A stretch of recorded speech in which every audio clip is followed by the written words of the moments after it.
Bonjour et bienvenue sur Allo Finance, nous sommes le vendredi 17 juin.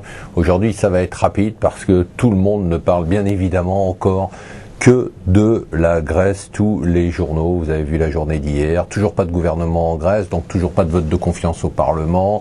Alors donc c'est la photo de Papandréou qui fait la une du Financial Times qui parle du risque de contagion, bien évidemment. Les taux dans tous les pays ont monté. Ce qui est plus inquiétant, c'est que les taux de la dette espagnole ont monté. C'est ça qui a inquiété le plus les marchés hier.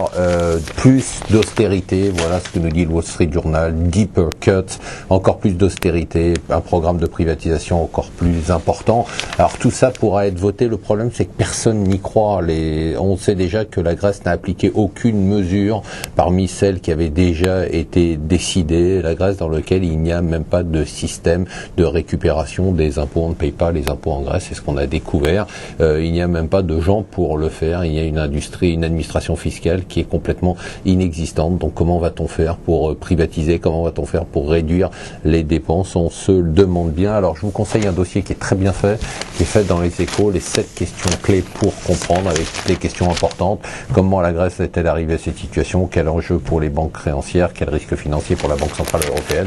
Donc tout ça est très intéressant parce que ça pose des vraies questions avec des bonnes réponses. Alors aujourd'hui, c'est la rencontre du couple SM, du couple Sarkozy-Merkel qui se voit à Berlin, avec d'un côté, bien évidemment, Angela Merkel qui campe sur ses positions. Sa position, on la connaît, c'est de dire qu'il doit y avoir une restructuration de la dette, qu'il faut arrêter de mettre la poussière sous les meubles, qu'à un moment il faut vraiment régler le problème.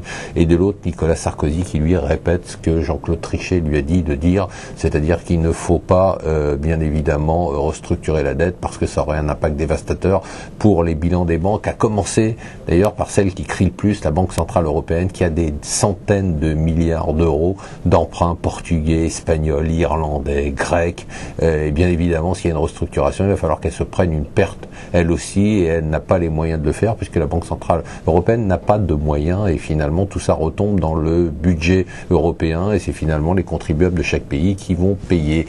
Toujours dans les Échos en première page, l'Auvergeon out, ça y est, Henri Proglio, le patron d'EDF, a eu sa tête, il la déteste, Nicolas Sarkozy la déteste aussi, Henri Proglio est l'ami de Nicolas Sarkozy, donc maintenant Henri Proglio va pouvoir régner en maître sur la filière nucléaire en France. Je vous rappelle que ils ont nommé donc Luc Orcel, qui était le numéro 2 d'Areva, plutôt un technicien, pas un politique, ce qui sera très bien pour maintenir la pression sur Areva. Et enfin la blague, c'est la une de la Tribune, c'est pas la une de la Tribune qui est la blague, mais c'est plutôt l'interview d'Arnaud de Montebourg qui nous donne une leçon pour nous expliquer comment il faut démondialiser. Voilà, ça c'est la blague du jour d'un type qui ne comprend rien à l'économie, qui nous donne une leçon d'économie. C'est assez comique, si vous avez quelques secondes, lisez-le.